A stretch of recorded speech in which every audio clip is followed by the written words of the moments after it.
me down a rabbit hole of worst case scenarios, that maybe he's lost.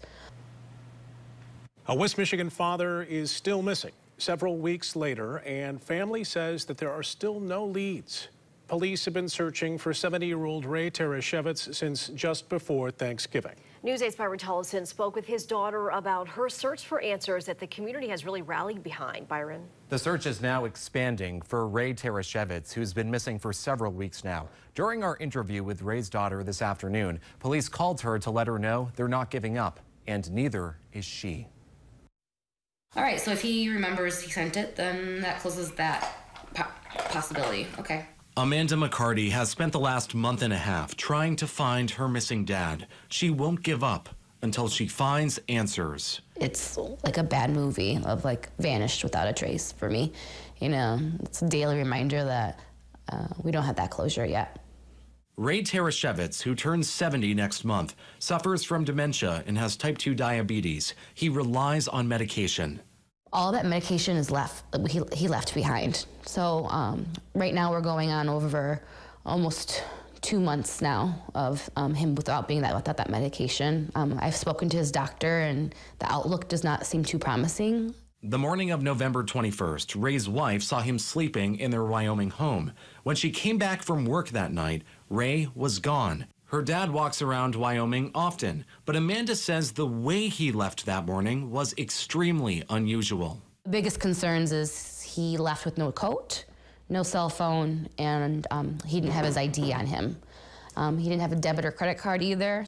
His family reported him missing as it turned dark that night. Police with canines tracking his scent, as well as family and friends, scoured the area, knocking on doors, checking surveillance cameras, trying to find something. But even several weeks after the search began, Amanda says only one person has reported seeing her dad.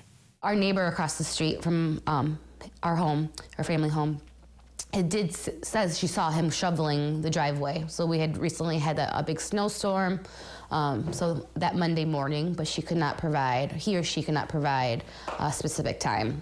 In her family's time of need, the community has stepped up. More than 1,000 people joined Amanda's Facebook group, dedicated to finding Ray. They've put up billboards across the area. Although it doesn't bring him home, it does feel, it does help that people do care and people are wanting to help. So just thank them. We're all very thankful. But the trail is still dry. It was just a really scary place we're at right now in regards to what can we do next, or it's where do we search next, where do we go next, what more can I do as his daughter to find him. Amanda says it's been a constant struggle. Some days are especially hard.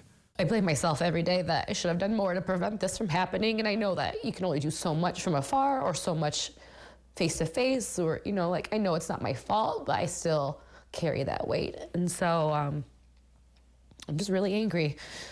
Wyoming police plan to expand their search on Thursday to south of 54th Street between Division Avenue and Byron Center Avenue.